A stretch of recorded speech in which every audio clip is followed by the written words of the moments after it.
Banker sir आपल्या कार्यक्रमाला सुरुवात करावी. येस, सर्वांना सुप्रभात आणि सर्वांना बुद्ध पौर्णिमेच्या अंतःकरणातून अंतःकरणात शुभेच्छा. तर आजचं माझ्या 8 सत्रांच्या व्याख्यानमालेतलं हे शेवटचं पुष्प आहे, डिव्हाइन विस्डम. म्हणजे सर्व धर्मांचं सार असं जरी ते म्हटलेलं असलं तरी सर्व धर्मांचं सार म्हणजे भविष्यातला धर्म म्हणजे थिओसॉफी कसा आहे त्याच्याबद्दल ॲनी बेझंटनी या शेवटच्या प्रकरणात विवेचन केलेलं आहे. त्यामुळे दैवी ज्ञान, दैवी शहाणपण असं आपण याचं टायटल देऊ शकतो. मूळच्या पुस्तकातले पान नंबर 301 ते 319 याच्यामध्ये ॲनी बेझंटने हे सांगितलेलं आहे. तर आता आपण सुरुवात करूया. ॲनी बेझंट सुरुवातच करतात की या प्रकरणात आपण रिलिजन्सचा RELIGIONS अनेक रिलिजन्सचा अभ्यास करणार नाही, तर religion R capital RELIGION R कॅपिटलचा अभ्यास करणार आहोत. म्हणजे अनेक रिलिजन्सचा नाही तर एकाच रिलिजनचा अभ्यास करणार आहोत.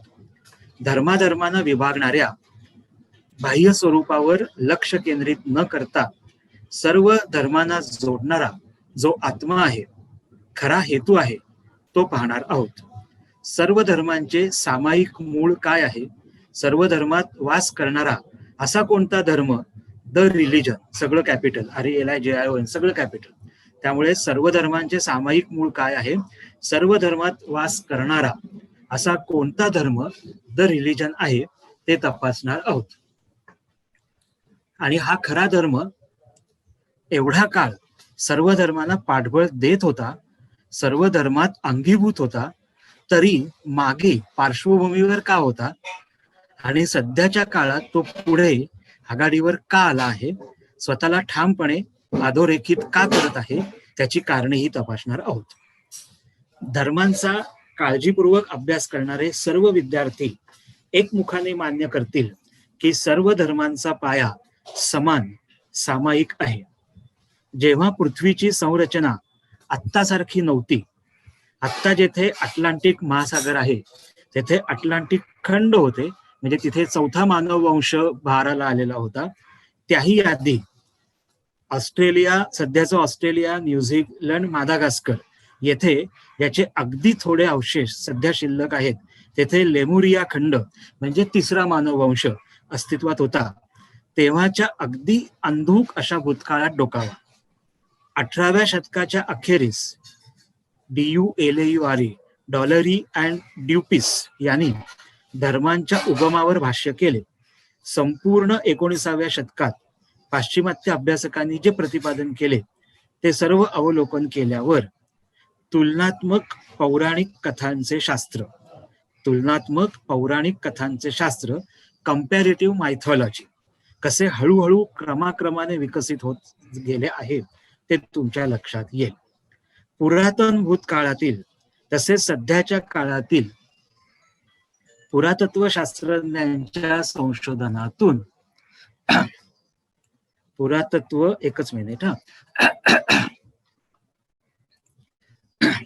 मी वाक्य परत वाचतो. पुरातन भूतकाळातील तसेच सध्याच्या काळातील पुरातत्व शास्त्रज्ञांच्या संशोधनातून जगातील सर्व धर्म, त्यांच्या तत्वज्ञान प्रणाली, त्यांचे संस्थापक आणि त्यांचा प्रतीकवाद या सगळ्यातील सामायिक दुवे ठळकपणे पुढे येतात. वस्तुस्थिती जाणून घेण्यासाठी आसुसलेले असणे हा ज्यांचा स्थायी भाव आहे, अशा युरोपियन संशोधकांनी एकावर एक असलेली 8 प्राचीन शहरे शोधून काढली आहेत. या 8 पैकी जे सर्वात जुने व सर्वात शेवटी सापडलेले म्हणजे सर्वात खाली असलेले शहर सापडले, त्या शहरात मातीपासून बनवलेल्या 1 लाखाहून अधिक वस्तूंचे संग्रहालय सापडले. तसेच वास्तुकलेचा नमुना असलेली भव्य मंदिरे सापडली. याशिवाय ज्या दंतकथा समजल्या जातात त्या इसवी पूर्व 700 या काळातील राजांच्या नोंदी पण सापडतात. हे सगळं ॲनी बेझंट थिओसॉफीकडे जायच्या आधी जो सगळा प्राचीन इतिहास आहे त्याच्यावरती हे काही भाष्य करतात. इजिप्तमध्ये संशोधनासाठी किमान 10,000 वर्षांपासून बंद असलेली थडगी उघडण्यात आली आणि त्यातील ममीज मधून भूर्जपत्रांचे अवशेष गोळा केले गेले. या भूर्जपत्रांवर अनेक गोष्टींचे लिखाण केलेले आढळले. प्राचीन इजिप्तच्या लोकांच्या श्रद्धा, मृत्यूनंतर आत्म्याला ज्या ज्ञानाची गरज असते ती माहिती, त्या अदृश्य जगातील गुंतागुंतीमध्ये मार्गदर्शक ठरणारी माहिती, हे सर्व लिहिलेले होते. प्राचीन चीनमध्ये सापडलेला ठेवा पहा, म्हणजे ते वेगवेगळ्या पृथ्वीवरच्या कालखंडातील वेगवेगळ्या भागातील छोटी छोटी उदाहरणं घेत आहेत.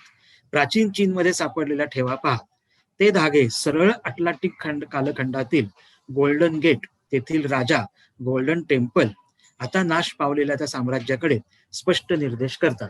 ज्यांनी थिओसॉफीतलं मॅन, वेन्स, विदर अँड हाऊ हे लेडबिटर यांचं पुस्तक वाचलेलं आहे, त्यांना हा अटलांटिक कालखंड, चौथा मानव वंश, गोल्डन गेट, हे सगळ्या गोष्टी त्यांनी मुळापासून वाचलेल्या आहेत. आणि तसंच याच्या व्याख्यानामध्ये नंतर 6व्या मानव वंशाच्या तयारीकडे जो निर्देश येणार आहे त्याचं पण सविस्तर वर्णन आपल्याला त्या mans, whens, whether and how या मोठ्या पुस्तकामध्ये आढळतात. तर मी आता म्हटलं तसं प्राचीन चीनमध्ये सापडलेला ठेवा पहा, ते धागे सरळ अटलांटिक कालखंडातील गोल्डन गेट, तेथील राजा, गोल्डन टेम्पल, आता नाश पावलेल्या त्या साम्राज्याकडे स्पष्ट निर्देश करतात. मृत लोकांच्या क्षेत्रातील गुह्य गोष्टींवर पण प्रकाश टाकतात. ही आणि अशी अनेक संशोधने सर्व धर्मांचे एकत्व, सर्व धर्मांचा सामायिक गाभा या महान सत्याची साक्ष पुरावास देतात. एवढेच नव्हे, जेव्हा संशोधक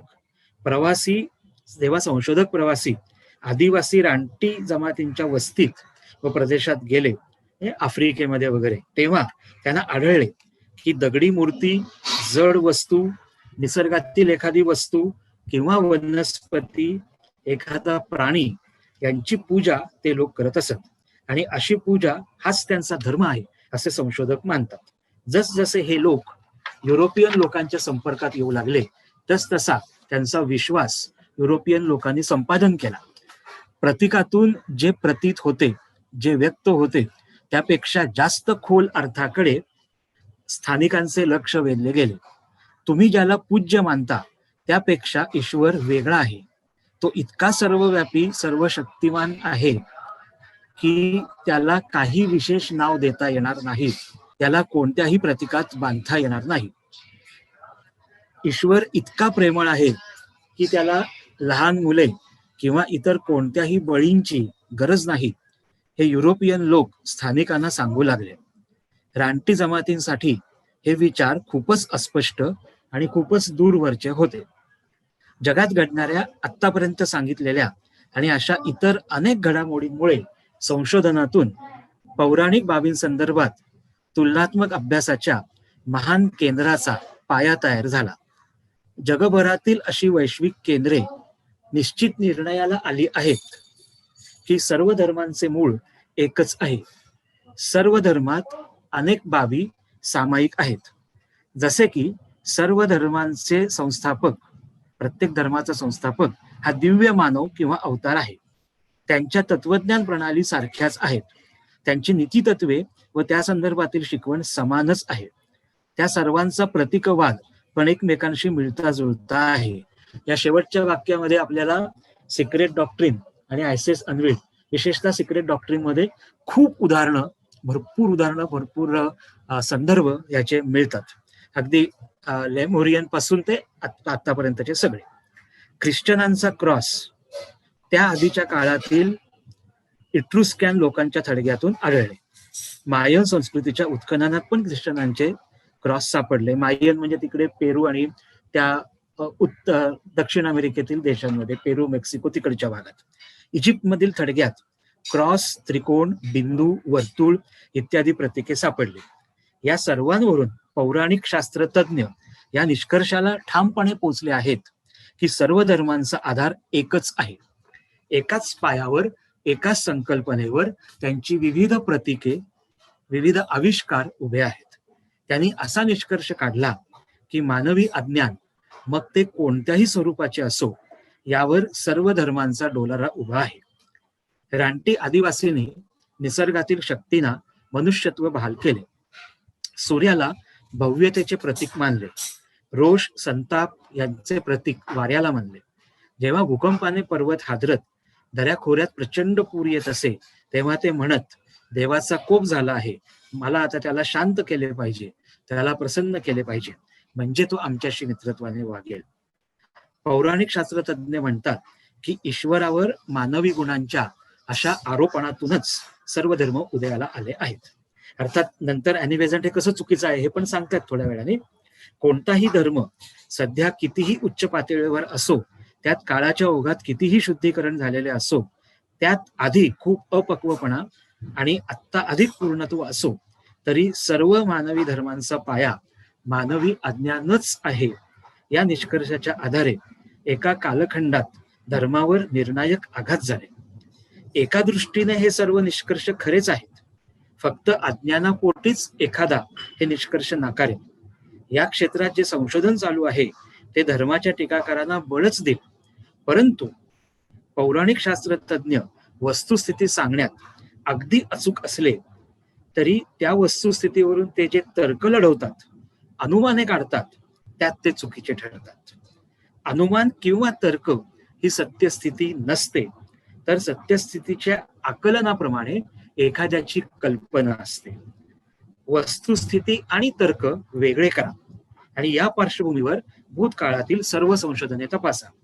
मग तुमच्या लक्षात येईल की सर्व धर्मांचा सामायिक पाया अज्ञान नसून सर्व धर्मांचा सामायिक पाया अज्ञान नसून खरा सामायिक पाया दैवी शहाणपण किंवा दैवी दिव्य ज्ञान म्हणजे डिव्हाइन विस्डम हा आहे. हे दिव्य ज्ञान मानवजातीचे पालकत्व ज्यांच्याकडे आहे अशा ऋषींनी वेळोवेळी दिले आहे. मानवी अज्ञान हा सर्व धर्मांचा पाया आहे हे जोपर्यंत मानले गेले नव्हते तोपर्यंत धार्मिक जगतात या संकल्पनेने शिरकाव सुद्धा केलेला नव्हता. चीन, पर्शिया, हिंदुस्थान, इजिप्त इथले प्राचीन धार्मिक वाङ्मय तपासा, त्यात अशी उच्च उदात्त विचार प्रणाली आहे जिच्याशी आधुनिक तज्ञ स्पर्धा करू शकणार नाहीत. उदाहरणार्थ चीनचा ग्रंथ क्लासिक ऑफ प्युरिटी हा घ्या. चीनचा ग्रंथ क्लासिक ऑफ प्युरिटी. चायनीज सांगतात की याची निर्मिती अटलांटिक काळात झालेली आहे, म्हणजे आपल्या थिओसॉफीप्रमाणे 4थ्या मानववंशात. त्याच्याशी मिळते जुळते असे आध्यात्मिक तत्वज्ञानाचे रत्न आधुनिक चायनीज निर्माण करू शकतील का? आता मगाशी जो मुद्दा सांगितला की जुन्या प्राचीन काळामध्ये जे सगळं उच्च उदात्त विचार प्रणाली आहे त्याच्याशी आधुनिक तज्ञ स्पर्धा करू शकणार नाहीत, त्याला हे अनेक उदाहरणं हे आता ते देतात, बरीच उदाहरणं देतात. त्यातलं पहिलं चीनचं दिलं की क्लासिक ऑफ प्युरिटी याची निर्मिती अटलांटिक काळात झाली आहे, याच्याशी मिळते जुळते असे आध्यात्मिक तत्वज्ञानाचे रत्न आधुनिक चायनीज निर्माण करू शकतील का? हिंदुस्थानातील उपनिषदांसारखे ग्रंथ घ्या.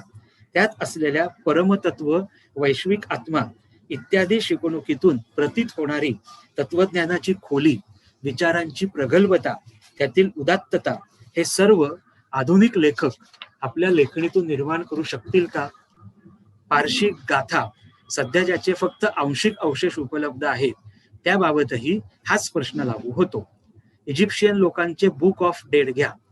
आपल्या योगेश गायधनींनी पण त्या बुक ऑफ डेडचा उल्लेख आपल्या व्याख्यानात केलेला आहे. बुक ऑफ डेड घ्या. त्यातील सूक्ष्म अर्थाने परिपूर्ण प्रवचने, त्यातील सखोल तत्वज्ञान, त्यात सतत जाणवणारी गूढ जाणून घेण्याची तळमळ हे सर्व आधुनिक लिखाणात सापडेल का? 2000 पेक्षा अधिक वर्षापूर्वींची बुद्धाची नीतिमत्ता विषयक शिकवण, त्यातून मिळणारी प्रेरणा, त्यांच्या नैतिक तत्वज्ञानाची जागा सध्याचे सर्वोच्च बौद्ध नैतिक वाङ्मय घेऊ शकेल का? खरंच धर्म हा रानटी लोकांच्या ओबडधोबड ढोबळ संकल्पनातून काळाच्या ओघात विकसित झाला आहे का? का याच्या विरुद्ध प्रक्रिया घडलेली आहे? एखाद्या अवताराने त्या त्या काळाच्या गरजेप्रमाणे सुरुवातीला सर्वोच्च ज्ञान सांगितले आणि नंतर पिढ्यानपिढ्यांच्या प्रवासात त्या अवताराच्या, प्रेषितांच्या, संस्थापकाच्या अनुयायांनी आपल्या अज्ञानापोटी त्या ज्ञानाला आणखी उंचीवर नेण्याऐवजी त्या ज्ञानाची भ्रामक समजुती कल्पनांबरोबर सरमिसळ करून आध्यात्मिक ज्ञानाला खालच्या पातळीवर आणले आहे. ॲनिबेझंट प्रश्न विचारतात. मी हे 2-3 वाक्य परत एकदा मुद्दाम वाचतो कारण खूप महत्वाचे आहेत. खरंच धर्म रानटी लोकांच्या ओबडधोबड ढोबल संकल्पनातून काळाच्या ओघात विकसित झाला आहे का? का याच्या विरुद्ध प्रक्रिया घडलेली आहे? आणि मग ते पुढचा प्रश्न विचारतात ॲनी बेझंट.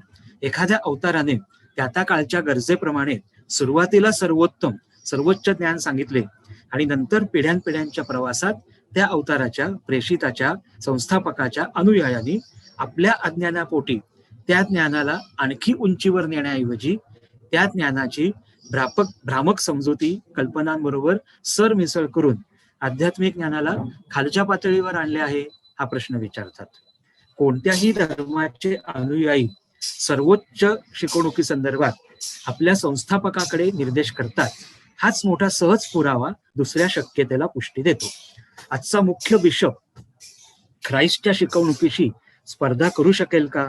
सध्याचे मुस्लिम मौलवी प्रेषिताच्या शिकवणुकीची बरोबरी करू शकतील का? पारशी मोवेड म्हणजे सध्याचे पारशी मोवेड प्राचीन ग्रंथातील उपदेश सांगू शकतील का? श्रीकृष्ण, श्री रामचंद्र यांनी जे सांगितले तेच सांगण्याचा नैतिक अधिकार सध्याच्या पंडितांना आहे का? हे सगळं या प्रकरणामध्ये ॲनी बेझंट इतके प्रश्न उपस्थित करतायत, इतके प्रश्न विचारतायत की ते आपण चौकस बुद्धीने त्याच्यावरती चिंतन मनन केलं तर आपण अस्वस्थ होऊन जाऊ आणि जास्त अभ्यास करून सत्याच्या जवळ जाण्यासाठी एक पाऊल पुढे टाकायचा प्रयत्न करू, असं आपलं मला वाटतं. त्यामुळे सर्व धर्मांचा सामायिक आधार हा दिव्य ज्ञान, दैवी शहाणपण हाच आहे. जगभरातील संत महात्मे यांनी सत्यासाठी, न्यायासाठी, समाजाच्या भल्यासाठी ज्या हाल अपेष्ट्या आनंदाने सहन केल्या, आनंदाने मरण हुतात्म्य पत्करले, या सगळ्याला अज्ञान म्हणणे, धर्माचा पाया हा मानवी अज्ञान आहे असे प्रतिपादन करणे ही पौराणिक शास्त्रज्ञांची आभासी म्हणजे स्युडो, रोगट, बुरसटलेली कल्पना आहे. प्रत्येक धर्माचे मूळ हे दिव्य ज्ञानच आहे. थिऑसॉफी, आता ते हळूहळू इथून बरोबर थिऑसॉफीकडे वळतात. थिऑसॉफी म्हणजे डिव्हाइन विस्डम हे बरोबरच आहे, पण मला काही वेळेला असे वाटते, अगदी काळजीपूर्वक हा पॅरेग्राफ ऐका. थिऑसॉफी म्हणजे डिव्हाइन विस्डम हे बरोबरच आहे, पण मला काही वेळा असे वाटते की थिऑसॉफी हा शब्द वापरला नाही पाहिजे, कारण अनोळखी माणसांना थिऑसॉफी म्हणजे काहीतरी नवीन गोष्ट आहे असे वाटते आणि एकदा तुम्ही नाव दिले की तो शिक्का लगेच बसतो. हा माणूस थिऑसॉफिस्ट आहे आणि हा नाही अशी विभागणी होऊ लागते. असे झाल्याने आपल्या अज्ञानापोटी महात्म्यांच्या संदेशाचे गांभीर्य कमी होते. आपला गर्व आणि स्वतःची ठाम मते यापायी आपण महात्म्यांना जे सत्य सांगायचे असते ते सत्य संकुचित करतो. जर दिव्य ज्ञान हेच नाव ठेवले असते तर हे ज्ञान माझे आहे आणि तुझे नाही असे सांगण्याची कोणाची हिंमत झाली असती का? दिव्य ज्ञान व शहाणपण म्हणजेच सर्व समावेशक सत्य. ईश्वर जसा अविभाज्य एकमेव असतो तसेच दिव्य शहाणपण सर्व समावेशक आहे. दिव्य ज्ञानासंदर्भात ज्या एक दोन बाबी आपणास माहिती आहेत त्याला खरं म्हणजे थिऑसॉफी हे नाव आहे. म्हणजे आपण जरी ढोबळमानाने थिऑसॉफी म्हणजे दिव्य ज्ञान, डिव्हाइन विस्डम म्हटलं तरी इथे ॲनी बेझंट आपल्या डोळ्यात जरा बऱ्यापैकी छान अंजन घालतायत की थिऑसॉफी डिव्हाइन विस्डमला, पूर्ण डिव्हाइन विस्डमला थिऑसॉफी नाव देणं हे काही बरोबर नाही. तर दिव्य ज्ञानासंदर्भात ज्या एक दोन बाबी आपणास माहिती आहेत त्याला खरे म्हणजे थिऑसॉफी नाव आहे. महान सिद्ध संघातील सदस्य, दिव्य ज्ञानाचे गुरु हे आपल्यासारखेच आपल्यापैकीच होते आणि ते आता पूर्णत्वाला पोचले आहेत. ते मानव वंशावर प्रेम करतात आणि मानव जातीच्या उत्क्रांतीचा वेग वाढावा म्हणून ते त्यांच्या निर्वाणाचा त्याग करून मानवांशी अजून निगडीत राहिले आहेत. त्यांच्या मानव वंशाचा अमूल्य वारसा असलेले दिव्य ज्ञान त्यांनी आपल्या ताब्यात सुरक्षित ठेवले आहे. हे जे मी मागच्या 7-8 वाक्यात सांगितलं त्याच्याबद्दल तुम्हाला तपशिलाने वाचायची असेल आणि तुम्ही अजून वाचलेलं नसेल तर थिऑसॉफीतलं एक gem, masters and the path, Leadbeater यांचं पुस्तकाचा अवश्य अभ्यास करावा. आता पुढे जाऊ थोडस. सिद्ध संघ त्यांच्या एका सदस्याला म्हणजे ग्रेट व्हाईट ब्रदरहुड त्यांच्या एका सदस्याला नवीन मानव वंश सुरू करण्यासाठी, मानव वंश किंवा मानव उपवंश त्या परिस्थितीप्रमाणे सुरू करण्यासाठी मनू म्हणून पाठवतात. मनू नव्या मानव वंशाची बांधणी करतो, त्याची व्यवस्थित संरचना करतो, त्या वंशाच्या धर्माला बाह्य स्वरूप देतो, सत्याचा एक अंश तो धर्माचे गूढ गुह्य अंतरंग या स्वरूपात देतो. म्हणजे प्रत्येक धर्मातली शिकवण हा सत्याचा फक्त एकच अंश आहे. एका पर्टिक्युलर धर्माने सगळं सत्य काही समजू शकत नाही. सिद्ध, आता हे काही उदाहरणं देतात. सिद्ध झरतृष्टाला पाठवतात. झरतृष्ट पश्चिमेकडे एका वेगळ्या उपवंशात जातो, 5व्या मानववंशाच्या, आणि तेथे त्या उपवंशाच्या उत्क्रांतीला विशेष अनुकूल असा त्याच सत्याचा वेगळा अंश त्या उपवंशाला देतो. सिद्ध संखाने ऑरिफियसला पाठवले. तो ग्रीसला गेला. तेथे त्याने केल्टिक उपवंशाला सुयोग्य असलेला दैवी सौंदर्याचा धर्म, रिलिजन ऑफ ब्युटी दिला, ग्रीक तत्वज्ञान दिले. या ब्युटीवरती सुद्धा आपल्याकडं, रिलिजन ऑफ ब्युटीवरती सुद्धा थिओसॉफीत एक पुस्तक आहे. सिद्ध संघाने गौतम बुद्धाला पाठवले व त्याने अमर्याद करुणा, अनुकंपा शिकवली व सूक्ष्म तत्वज्ञानाकडे कल नसलेल्या लोकांना उत्कृष्ट नैतिक शिकवण दिली. सिद्ध संघाने ख्रिस्ताला पाठवले. पश्चिमेकडे उदयाला येऊ घातलेल्या संस्कृतीच्या पाळण्याशी, म्हणजे क्रॅडल संस्कृतीच्या पाळण्याशी उभे राहून त्याने आशीर्वाद दिले. त्या संस्कृतीला मार्गदर्शन केले. त्या संस्कृतीला उत्साही, जोमदार, मूर्तमनाच्या विचारांना साजेशा अशा त्या संस्कृतीला योग्य होईल असा विशेष धर्म दिला. सिद्ध संघाने मधला अरेबियात पाठवले. तेथील अरब व युरोपीय प्रदेशातील लोकांना त्यांनी संस्कृती दिली, शिकवण दिली. त्या जनतेला हरवलेले शास्त्र पुनर्जागृत करून दिले. ज्या योगे ते आपले राष्ट्र बांधतील, त्यांचे शिक्षण शक्य होईल. याचप्रमाणे सिद्ध संघाने नानक, महावीर असे अनेक महात्मे या मानव वंशात, म्हणजे 5व्या मानव वंशात विविध उद्देशाने पाठवले आहेत. प्रत्येक प्रेषित, मगाशी म्हटलं तसं, एकाच सिद्ध संघातून एकच संदेश घेऊन येतो आणि त्या वेळच्या परिस्थितीनुसार तो संदेश देण्याच्या पद्धतीत, बाह्य स्वरूपात बदल करतो. सर्व धर्मात सारखीच असलेली शाश्वत सत्ये हे प्रेषित शिकवतात. ते एकमुखाने प्रतिपादन करतात की परमतत्व एकच, एकमेव द्वितीय आहे. शायनिंग वन्स म्हणजे देवांचे व देवदूतांचे असंख्य समूह आहेत. हे समूह ईश्वरी इच्छेची, ईश्वरी म्हणजेच निसर्ग नियमांची अंमलबजावणी करतात व ते प्रशासित करतात. मानवी जीवात्मे हे मूलतः ईश्वरासारखेच आहेत आणि ते स्वतःतील दैवी शक्ती, पुनर्जन्म व कर्म यांच्या साहाय्याने विकसित करत असतात. जीवात्मा जोपर्यंत स्वतःला ईश्वराचे अचूक प्रतिबिंब म्हणून सिद्ध करत नाही, तोपर्यंत जीवात्म्याचे हे उमलणे, विकास पावणे म्हणजेच उत्क्रांत होणे चालू असते. या काही बाबी, काही सत्य आहेत जी तुम्हाला प्रत्येक धर्मात सापडतील. एकही धर्म संस्थापकाचा उपदेश कधीही सोडत नाही, परंतु काही वेळा किंवा अनेक वेळा अज्ञानापोटी या उपदेशाचा विसर लोकांना पडतो. आता या सगळ्या प्रक्रियेमध्ये अशी एक वेळ आली, पूर्ण या मानवी कालखंडात अशी एक वेळ आली जेव्हा सिद्ध संघाच्या लक्षात आले की सर्व धर्मातले जे काही काळाच्या ओघात हरवले आहे ते पुन्हा नव्याने पुरवण्याची वेळ आली आहे. असे केल्याने सर्व धर्म बाह्य स्वरूपातील विविधतेत एकता शिकतील. यातूनच हा आत्ताचा शेवटचा संदेश प्रसूत झाला. हा दिव्य ज्ञानाचा उपदेश त्याच नावाने, म्हणजे दिव्य ज्ञान व शहाणपण, डिवाइन विस्डम या नावाने थिओसॉफीच्या माध्यमातून पाठवला गेला. आपल्याला बरेच वेळेला प्रश्न असतो की थिओसॉफीच्या बाहेरची लोक विचारतात की थिओसॉफी म्हणजे काय. मग आपण बरीच काहीतरी उत्तरं देतो, पण बरेच वेळेला थिओसॉफीशी हे सगळ्या धर्मांशी निगडीत जे लिंक आहे त्याबद्दल आपण सांगायचं विसरतो. त्यासाठी हे व्याख्यान किंवा यातला काही भाग हा थिओसॉफीच्या प्रसारकांना किंवा एस्पेशली प्रचारकांना उपयोगी पडू शकेल. पुढे जाऊया थोडंसं. प्रदीर्घ इतिहासाने वेळोवेळी सिद्ध केल्याप्रमाणे यावेळी देखील मानवी संस्कृतीसाठी एक मोठे पुढे टाकलेले पाऊल आहे. संस्कृतीसाठी हे म्हणजे थिओसॉफी एक मोठे पुढे टाकलेले पाऊल आहे. यामुळे यावेळी संस्कृतीच्या प्रकारातच बदल घडू शकतील. भूतकाळ तपासा. तुमच्या लक्षात येईल की प्रत्येक संस्कृतीच्या बांधणीच्या, उभारणीच्या आधी अपरिहार्यपणे आध्यात्मिक चळवळ घडली होती. आर्यावर्त सर्वशक्तिमान होण्याआधी 5व्या मानववंशासाठी मनूचे शिक्षक म्हणून आगमन झाले होते. इराणमध्ये झरतृष्टाच्या पालकत्व प्रभावाखाली मानवी संस्कृती वाढली आणि बहारली. हिंदुस्थानातून आलेल्या परंपरेतून पुढे ऑरिफसच्या प्रभावाखाली ग्रीक व रोम येथे संस्कृती उभी राहिली. पायथागॉरसने इजिप्तला जास्त बलवान बनवले व शास्त्रीय दृष्टिकोन दिला. ग्रीक संस्कृतीत या शास्त्रीय दृष्टिकोनाच्या साहाय्याने उत्कृष्ट सुंदर कला बहारले.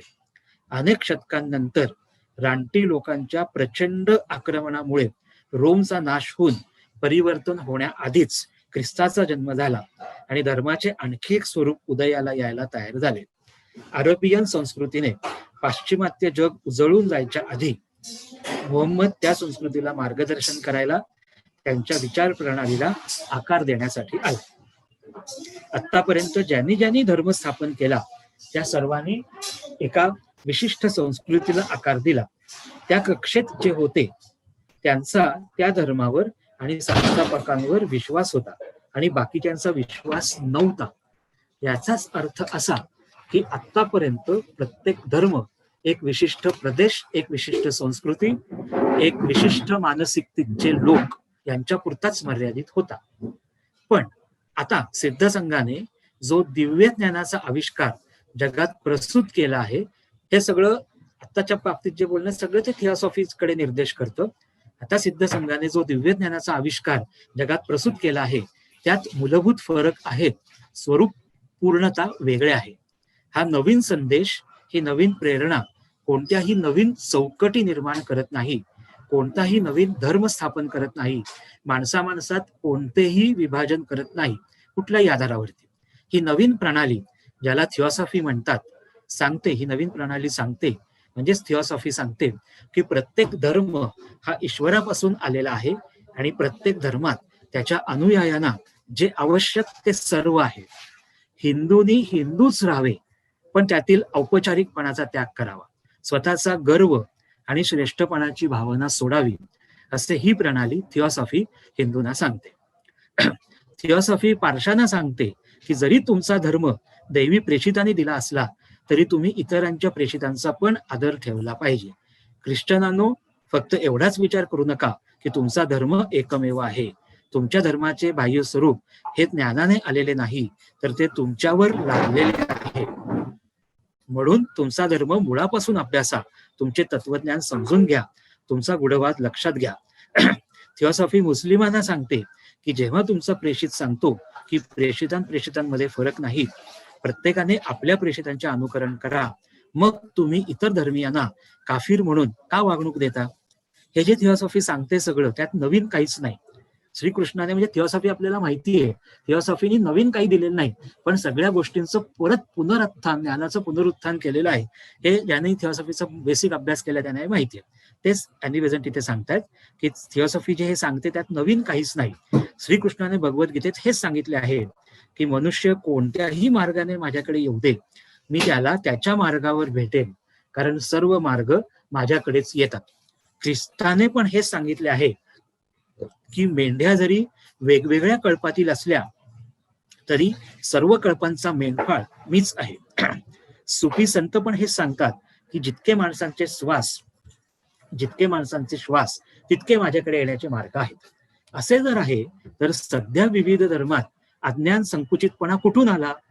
आपला गर्व, अहंभाव, आपल्याला जे माहीत आहे ते फक्त आपल्याच मालकीचे आहे आणि ते दुसऱ्यांना मिळता कामा नये, ही भावना व इच्छा, आपला धर्मच विशेष आहे आणि तोच फक्त ईश्वराला प्रिय आहे, ही संकल्पना, या आणि अशा सगळ्यातून हा संकुचितपणा आला आहे. प्रत्येकामध्ये दैवी अंश आहे, ईश्वरी कृपा सर्वांवर होते, त्यातून कोणीही वगळला जात नाही. ईश्वराचे प्रेम सर्वसमावेशक आहे.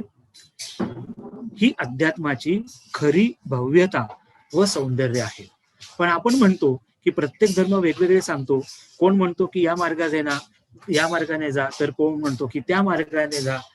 आता इथे एक ते उदाहरण देतात, तुम्हाला त्रिची किंवा मदुराई येथून अड्यारला जायचे असेल तर उत्तरेकडे जावं लागेल.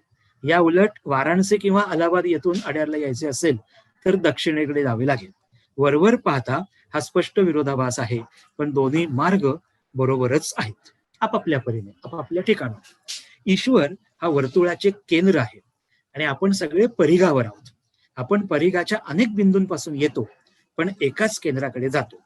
त्या केंद्रापासून म्हणजेच ईश्वरापासून आपण परिघावर गेलो आणि परिघापासून आपण त्याच एकाच केंद्राकडे परत जाणार. म्हणजे आपण जेव्हा उत्क्रांतीला सुरुवात केली, मोन्याडनी डिसेंड झाला, तेव्हा ईश्वराकडून आपण केंद्राकडून परिघाकडे गेलो आणि आता परिघांपासून आपण परत एकाच केंद्राकडे जाणार आहोत.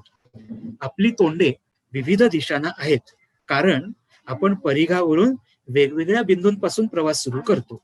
ईश्वर एकच आहे, केंद्र एकच आहे, आपण सर्व तेथेच पोहोचू इच्छितो, फक्त आपण वेगवेगळ्या मार्गाने एकाच ठिकाणी पोहोचू इच्छितो. जगात, थोडं पुढे जाऊया, जगात सशक्त आध्यात्मिक स्फुरण प्रसूत झाले आहे. नवी प्रेरणा सक्रिय आहे, ज्या योगे सध्याची संस्कृती एक पाऊल पुढे टाकणार आहे. आता हा जो संदर्भ आहे आणि इथून पुढच्या काही वाक्यात हा जो संदर्भ आहे तो 6व्या मानव वंशासाठी, 6th रूट रेस साठी आहे. आणि जगाच्या पाठीवर थिओसॉफी सांगते, मॅन वेन्स विथ द राव मध्ये, सिक्रेट डॉक्टरीन मध्ये आपल्याला खूप संदर्भ सापडतात की जगाच्या पाठीवर 6व्या मानव वंशाचा उदय होत आहे आणि ती प्रक्रिया ऑलरेडी सुरू झालेली आहे.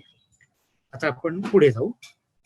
तर ते वाक्य, जगात सशक्त आध्यात्मिक स्फुरण प्रसूत झाले आहे, नवी प्रेरणा सक्रिय आहे, ज्या योगे सध्याची संस्कृती एक पाऊल पुढे टाकणार आहे. या स्फुल्लिंगातून नवीन युग अवतरणार आहे. त्या युगात उच्च दर्जाची सामाजिक जाणीव व जागरूकता प्रस्थापित होईल. ते एक आत्तापेक्षा वाजवी, फेरर जग ठरेल. हे युग म्हणजे 6व्या मानव वंशाचं युग, हा वंश म्हणजे मानव जातीची ईश्वराच्या दिशेने एक पायरी चढणे आहे. वैयक्तिक उत्क्रांती हा वेगळा भाग झाला, पण ही मानव जातींची उत्क्रांती एका स्टेपने ऑन द वन रंग ऑन द लॅडर, ओके, अशी आहे. प्रत्येक वंश संस्कृती त्या आधी झालेल्या आध्यात्मिक चळवळीतून मार्गदर्शन घेते व त्या चळवळीचा आपला ठसा येणाऱ्या नव्या वंशावर उमटतो. येणाऱ्या 6व्या मानव वंशात नवीन संस्कृतीत आत्ताप्रमाणे स्पर्धा नसेल, तर एकमेकांशी सहकार्य आणि बंधुभाव, प्रेम ही त्या वंशाचा किंवा त्या वंशाची ठळक वैशिष्ट्ये असतील. कुळाकुळांमधील शत्रुत्व त्या युगात नसेल, तर संपूर्ण संस्कृती एकत्वाने नांदेल. त्या संस्कृतीत बहिष्कृत कोणीही नसेल, तर प्रत्येक जण सर्वसमावेशक प्रेम व बंधुत्वात गुंफलेला असेल. आगामी मानव वंशात माणसे एकमेकांवर प्रेम करतील. जरी विविध स्वरूपात पूजा केली तरी सर्वजण एकाच अविभाज्य ईश्वराला पुजतील. आकाशातील सूर्य संपूर्ण पृथ्वीला प्रकाश देतो. प्रत्येक माणसाच्या अंगणात सूर्यप्रकाश येतो. माणसाने स्वतःभोवती कितीही उंच भिंती बांधल्या तरी सूर्यप्रकाश येतोच, कारण पृथ्वीच्या तुलनेत सूर्य सर्वोच्च स्थानी आहे. तशाच पद्धतीने दैवी ज्ञान जे सत्य आहे ते प्रत्येक धर्मात उजळते, प्रगट होते. माणसाने धर्माधर्मात कितीही अडथळे उभे केले तरी दिव्य ज्ञानाचा सूर्य या सर्वांपेक्षा वर आहे आणि म्हणून सत्य हे प्रत्येकापर्यंत पोचतेस. हा जो 6वा मानव वंश आहे त्या संदर्भात वेन्स विथ द राव मध्ये शेवटच्या काही प्रकरणांमध्ये इतकं सुंदर वर्णन केलंय. म्हणजे नुसतं त्या काळातली, आगामी काळातली शिकवण वगैरे असं नाही, तर त्या काळातली समाज व्यवस्था कशी असेल, त्या काळातली इंडस्ट्री कशी असेल, त्या काळातले लोक कसं असतील, त्यांचं दिसणं वगैरे कसं असेल, त्या काळची लग्न व्यवस्था, सामाजिक व्यवस्था, चालीरीती, या सगळ्यांवरती लेट बिटरांनी सविस्तरपणे डिस्क्रिप्शन दिलेली आहे. ती फार रंजक आहेत आणि खूप प्रेरणादायी आहेत. तर आता थोडे पुढे जाऊ. माणसाच्या वृद्धीसाठी आणि विकासासाठी मनाची गरज आहे. एक उदाहरण घेऊया. सूर्याचा किरण जेव्हा लोलकातून म्हणजे प्रिझम मधून जातो तेव्हा दुसऱ्या बाजूला सप्तरंग दिसतात. त्याचप्रमाणे आध्यात्मिक मूलभूत सत्य घ्या आणि मानवी बुद्धीच्या लोलकातून त्याला जाऊया. मानवी बुद्धी म्हणजे मनाची बुद्धी, ओके, लोलकातून त्याला जाऊया. एक श्वेत सत्य मानवी मनात विविध रंगात उमटते. म्हणूनच मानव जमातीत किंवा मानव जातीत विविध धर्म, विविध श्रद्धा आहेत.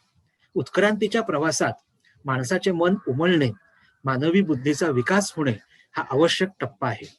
मानवी मन झगडा, संघर्ष, अनुकूल नसलेली परिस्थिती, आव्हाने, प्रश्न निर्माण करून त्याची उत्तरे शोधणे यातूनच विकसित होते. पण मानवी मनाच्याही वर आणखी सूक्ष्म पातळीवर बुद्धी, पण बुद्धी म्हणजे इथे ह्युमन इंटेलेक्ट या अर्थाने वापरलेली बुद्धी नव्हे तर प्रज्ञा या अर्थाने बुद्धी हा शब्द वापरलेला आहे. मनाच्या पलीकडची बुद्धी. ओके, हे भगवद्गीतेत सुद्धा मनाच्या पलीकडची बुद्धी याबद्दलही सांगितलेलं आहे. तर मानवी मनाच्याही वर आणखी सूक्ष्म पातळीवर बुद्धी आहे. शुद्ध तर्क, प्युअर रिझन आहे. जेथे मानवी मन विभागणी पाहते तेथे ही बुद्धी एकत्व पाहते. या बुद्धीच्याही वरच्या स्तरावर आत्मतत्व आहे. या स्तरावर मानवी ऐक्याची अनुभूती येते. एकच चैतन्य सर्वात आहे याचा अनुभव या आत्मतत्व स्तरावर येतो. जेव्हा थिओसॉफिकल सोसायटीची स्थापना झाली म्हणजे 1875 साली, तेव्हा एक जिवंत केंद्र न्यूक्लियस तयार झाले. न्यूक्लियस हे पेशीमधील सक्रिय केंद्र असते, ज्यात चैतन्याचे सर्व प्रवाह गोळा केले जातात आणि तेथूनच ते सर्व दिशांना प्रवाहित केले जातात किंवा प्रसारित केले जातात. पेशीची वाढ, तिची संरचना, त्यांच्या संख्येत गुणाकाराने वाढ होणे हे सर्व पेशीतील केंद्रावर अवलंबून असते. हा बिंदू शक्तिशाली सूक्ष्मदर्शक यंत्राखेरीज दिसू शकत नाही. थिओसॉफिकल सोसायटीची भूमिका पण न्यूक्लियस सारखी आहे. थिओसॉफिकल सोसायटी अगदी छोटी आहे, पण तिच्या माध्यमातून चैतन्य प्रवाह सर्व दिशांना पसरतात. ती समस्त मानवजातीला उत्तेजना, प्रेरणा देते. अगदी थोड्या कालावधीत थिओसॉफिकल सोसायटी जेथे जेथे गेली तेथे तेथे तेथील धर्माची वाढ झाली आहे हे थिओसॉफिकल सोसायटीची वरील भूमिका सिद्ध करते. जस्ट अर्धा सेकंद द्या. थिओसॉफिकल सोसायटी भारतात आली आणि तिथे हिंदू धर्माचे पुनरुज्जीवन होऊ लागले. सोसायटी सिलोनमध्ये गेली आणि तिथे बुद्धिझमला नवचैतन्य मिळाले. सोसायटी ख्रिस्ती जगतात पसरली आणि ख्रिश्चन आपल्या धर्मातील गूढ शिकवणुकीकडे, अंतरंगाकडे वळले.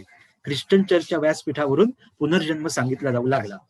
थिओसॉफिकल सोसायटी फक्त पार्श्वभूमीवर राहून हे सगळे घडू लागले, कारण हे केंद्र ठळकपणे, न्यूक्लियस ठळकपणे जिवंत आहे, चैतन्याचा एक अवयव आहे. थिओसॉफिकल सोसायटी स्वतःहून विशेष अशी काही नाही.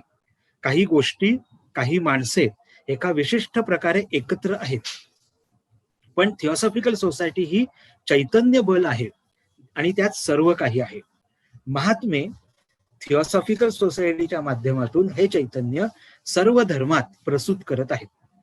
प्रत्येक महात्मा, प्रत्येक प्रेषित स्वतःचा धर्म सोसायटीच्या माध्यमातून सजीव करत आहे. जेथे जेथे सोसायटी जाते तेथे ते नवचैतन्य येते, पण ते सोसायटीमुळे नव्हे तर सोसायटीचा प्रवाह किंवा माध्यम म्हणून उपयोग केल्यामुळे. या पॅरेग्राफमध्ये आपल्या थिओसॉफिकल सोसायटीच्या सदस्यांचं सध्याचं कर्तव्य आणि जबाबदारी किती मोठी आहे आणि किती सूक्ष्म स्तरावरती प्रत्येकाने त्याचं अवलोकन केलं पाहिजे हे ॲनी बेझंट अप्रत्यक्षपणे निर्देश करतात.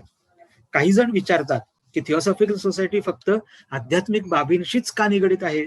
थिओसॉफिकल सोसायटीने राजकारण, सामाजिक सुधारणा आणि तत्सम इतर क्षेत्रात उडी का घेऊ नये? याचे उत्तर स्पष्ट आहे की हे कार्य थिओसॉफिकल सोसायटीचे नाही. थिओसॉफिकल सोसायटीची स्थापना या कारणांसाठी झालेली नाही. त्यामुळं सोसायटीच्या माध्यमातून आपण सामाजिक कार्य वगैरे असं काही करायला लागलो तर कुठेतरी आपण मूळच्या उद्देशापासून मे बी दूर जात असू. माझं खूप त्यात अज्ञान आहे, पण मला असं वाटतं. आध्यात्मिकतेमध्ये घट, जगातील धार्मिक स्तर खालावणे हे मानवाच्या अधःपतनाचे पहिले चिन्ह व कारण आहे. प्रथम धर्मातला गूढ भाग, परमार्थ कमी होतो, नंतर मानवाच्या बौद्धिक क्षमता कमी होतात आणि शेवटी बौद्धिक भरभराट, भौतिक उत्कर्ष हा कमी होत जातो. आध्यात्मिक जीवनाची नव्याने बांधणी करून, आध्यात्मिक विचार पुन्हा सजीव करून, त्या विचारात नवचैतन्य भरून ही प्रक्रिया उलटी करता येते. जेथे परमार्थ आहे तेथे जीवनाचा स्रोत आहे आणि जेथे चैतन्य जीवन सक्रिय आहे तेथे सर्व चांगल्या गोष्टी रुजतात व जगतात. याची स्त्री पुरुषांना आठवण करून देण्याची गरज आहे. हे कार्य थिओसॉफिकल सोसायटीकडून होणे अपेक्षित आहे. हे थिओसॉफिकल सोसायटीचे प्रथम कर्तव्य आहे. मानवी बुद्धीच्या विकासाला मदत करणे ही याची पुढची पायरी आहे. मानवी बुद्धीच्या म्हणजे अंतरप्रज्ञा या बुद्धीला मदत करणे ही याची पुढची पायरी आहे. या दुसऱ्या टप्प्यावर धर्मामार्फत होत असलेल्या शैक्षणिक चळवळींना थिओसॉफिकल सोसायटीचा हातभार लागला आहे. ज्या योगे मानवी बुद्धीचा विकास तर होईलच, पण त्याबरोबर हे ज्ञान परमार्थाच्या कक्षेत येईल आणि अशा ज्ञानाबरोबर योग्य भावना व योग्य आचार पण येतील. असे योग्य प्रकारचे शिक्षण व ज्ञान देणे माणसाला देणे हे गरजेचे आहे. हे होण्याला आवश्यक ते करणे, योग्य अशी परिस्थिती पुरवणे हेही थिओसॉफिकल सोसायटीचे मुख्य कार्यक्षेत्र आहे. आवश्यक व योग्य ते आध्यात्मिक दिले, अंतरप्रज्ञा या स्तरावरचं बौद्धिक दिलं की भौतिक त्या पाठोपाठ आपोआप येईलच. जेव्हा खऱ्या धर्माची आणि योग्य शिक्षणाची स्थापना होईल तेव्हा भरभराट म्हणजे भौतिक उत्कर्ष अपरिहार्यपणे येईलच. आध्यात्मिक आणि खऱ्या अर्थाने उच्च शिक्षित व्यक्ती स्वतःचे नशीब घडवू शकतात. सगळ्यांनी प्लीज म्यूट करा. सगळ्यांनी प्लीज म्यूट करा.